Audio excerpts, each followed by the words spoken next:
financial market reaction, in particular oil prices, to all of this development. Of course, markets were closed largely at the weekend, so there was a lot of anticipation about how markets would open this morning. Stagflation is back, and this time it is coming for your generation.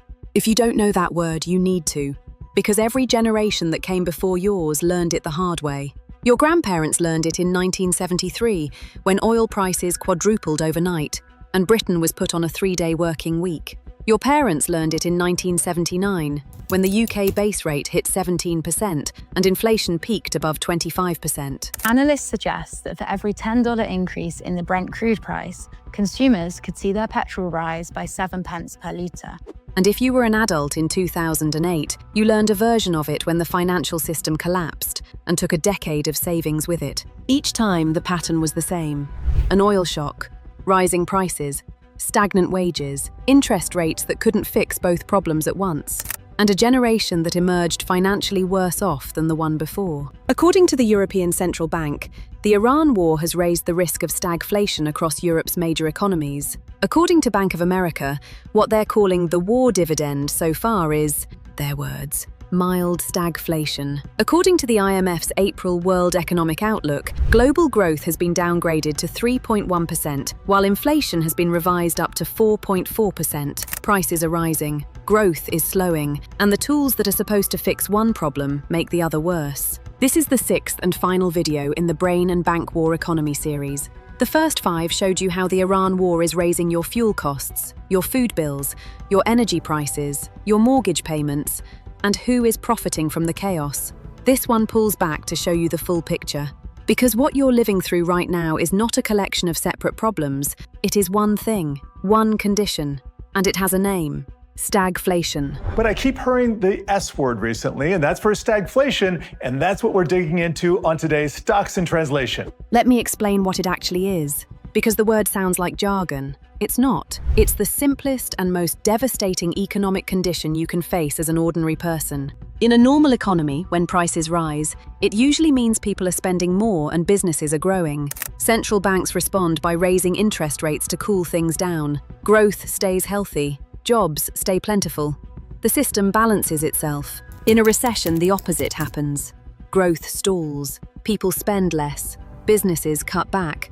Unemployment rises, but prices tend to fall or stay flat. Central banks respond by cutting interest rates to stimulate borrowing and spending. It hurts, but there's a clear path out. Stagflation is when both happen at once. Prices rise while growth stalls. Inflation climbs while wages stagnate or fall in real terms. Unemployment creeps up while the cost of everything goes up too. And here's the devastating part. The central bank's main tool, the interest rate, can only address one problem at a time. If they raise rates to fight inflation, they crush growth and kill jobs. If they cut rates to support growth, they pour fuel on inflation.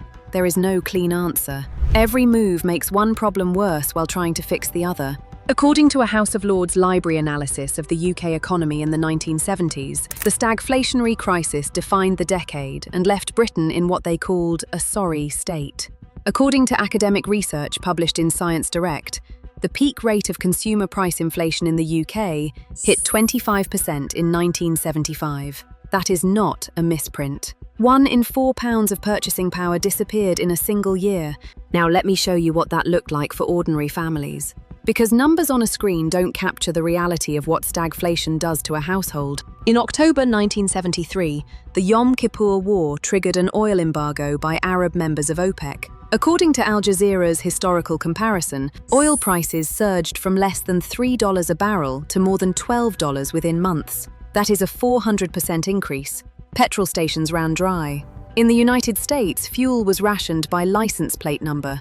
In Britain, according to the BBC's archives, the government imposed a 3-day working week to conserve energy. Television broadcasts were cut off at 10:30 at night. Emergency speed limits were introduced. Christmas lights were banned. According to the House of Lords Library, UK inflation accelerated from 9.2% in the September 1973 quarter to 12.9% by March 1974. By September 1975, it had hit 26.6%. Unemployment rose sharply at the same time. The economy contracted. According to the National Bureau of Economic Research, UK GDP declined by roughly 3.9% during the recession that followed. It took 14 quarters, 3.5 years, for GDP to recover to where it had been before the crisis started. And here is the part that rarely gets told. The miners went on strike. Over 9 million working days were lost to industrial action under the Heath government alone. The government tried capping wages. Workers pushed back. Inflation kept climbing. The system locked into a feedback loop that lasted the rest of the decade. By the time it was over, Britain had gone through 2 recessions, a bailout from the IMF, and a complete political transformation. The second wave hit in 1979. The Iranian Revolution disrupted oil supply again. According to Al Jazeera, the UK benchmark interest rate rose to a record 17% in November 1979. According to research published by the Core Economics Textbook Project, there were 2 deep recessions in the UK during the 1970s, both following oil shocks, and both associated with a rise in both unemployment and inflation to their highest levels since the Second World War. UK unemployment peaked at nearly 12% in the mid-1980s. It took over a decade to return to pre-crisis levels. In the United States, the Federal Reserve eventually raised its benchmark rate to 20% in 1980 to 1981 to break the inflation cycle. That triggered the worst recession since the Great Depression at that time. It worked. Inflation came down, but the cost was enormous. Millions of jobs lost, businesses destroyed, and an entire generation's financial plans shattered. Then in 2008, a different mechanism, the financial crisis, produced a similar outcome. Growth collapsed, unemployment surged, and while traditional inflation didn't spike in the same way, the cost of living rose through a different channel. The bailout of the banking system, the decade of austerity that followed, and the erosion of real wages that lasted until 2021. An entire generation graduated into an economy with no jobs, no affordable housing, and no clear path to the financial stability their parents had taken for granted. Now, why does this pattern matter in 2026? Because according to economists at Bank of America, the current crisis is already producing what they call mild stagflation. According to the IMF, global inflation is now forecast at 4.4%, up 0.6 percentage points from January. According to the IMF's adverse scenario, if the war persists, global growth could fall to 2.5%, while inflation rises to 5.4%. Under their severe scenario, growth drops to 2% and inflation exceeds 6%. According to Euronews, the Flash Purchasing Managers Index data for the Eurozone showed the sharpest stagflation alarm from European survey data in years. Chief economist Chris Williamson at S&P Global said the data was ringing stagflation alarm bells as the war drives prices higher while stifling growth. According to the OECD, the UK is expected to be the worst-hit major economy globally. According to a model by the Economics Department at Oxford University, the UK and the Eurozone as a whole are at risk of economic contraction. UK inflation is expected to breach 5% in 2026. And according to CNN, the Iran war oil shock has already pushed US inflation to 3.3% in March, with energy costs rising 10.9% in a single month. According to CNN's reporting, even if the war ends tomorrow, inflation will continue to rise for months to come. The effects are already baked in. Here is why this is especially dangerous if you are under 40. If you are in your 20s or 30s, you have never experienced a true oil shock-driven stagflationary crisis. The 2008 financial crash was severe, but it was a demand shock. Prices fell, rates were cut to nearly zero, and the recovery, slow as it was, followed a predictable path. Stagflation is different.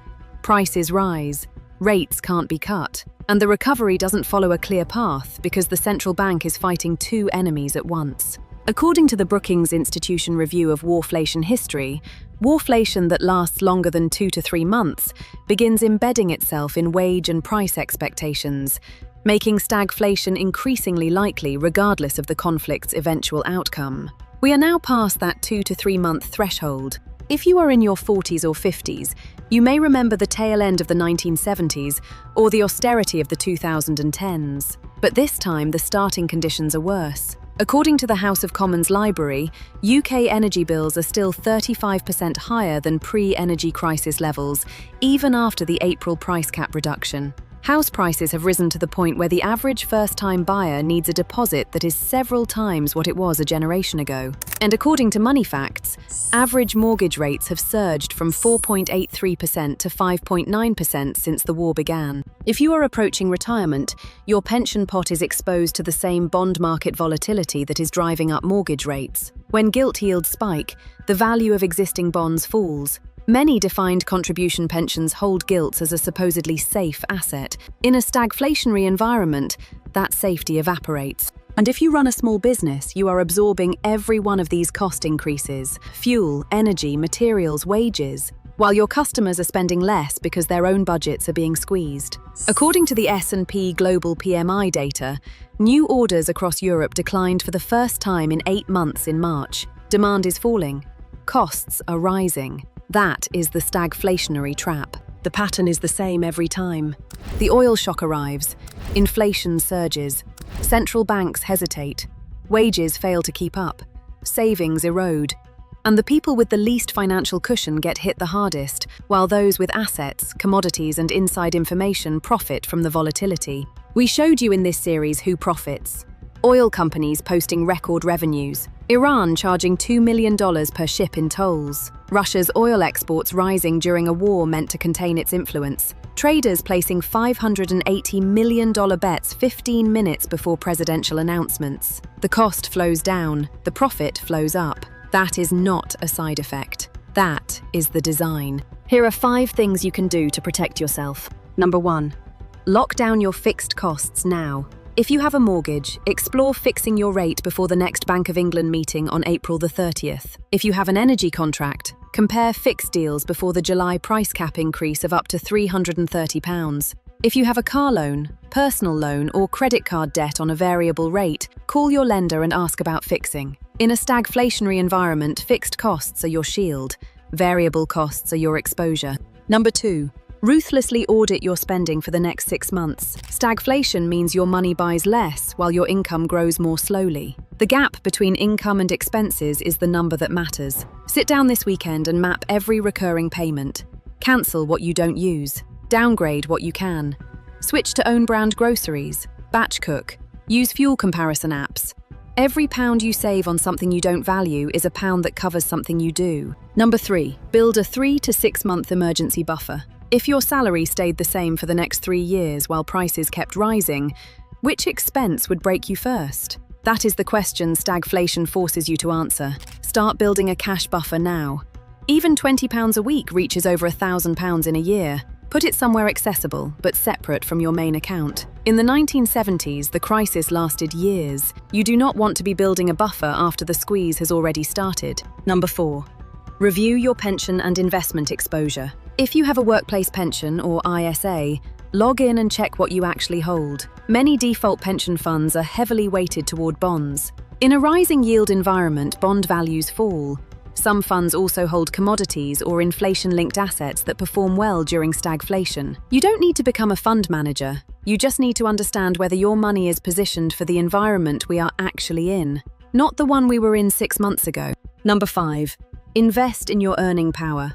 In every previous stagflationary period, the people who came through it best were those who could increase their income. That might mean negotiating a pay rise. It might mean learning a skill that commands a premium in a tight labor market. It might mean starting a side income that isn't dependent on a single employer. In the 1970s, real wages were squeezed for half a decade. The people who protected themselves were the ones who had more than one income source or skills that employers couldn't afford to lose. That principle hasn't changed. Every generation that came before yours lived through a version of this. 1973, 1979, 2008. Each time the pattern was the same. An oil shock, rising prices, stagnant growth, a central bank with no clean answer, and a generation that emerged financially scarred. The difference this time is that you are being warned while it's happening, not after, not in a history book, not in a documentary about the past, right now, while the crisis is still unfolding, while there is still time to act. That is what this entire series has been about. Not doom, not fear, clarity. And the 5 practical steps at the end of every video that prove you are not powerless. The system is real, the pattern is real, but so is your ability to understand it and move before it moves you. This has been the Brain and Bank War Economy series. 6 videos, 6 chains, 1 system. And now you've seen all of it. If this series changed how you understand your own finances, subscribe, share the playlist with someone who needs it, and keep watching, because this channel exists to make sure you never get blindsided by a system that was never designed to explain itself to you. I'm Brain and Bank, and now you know.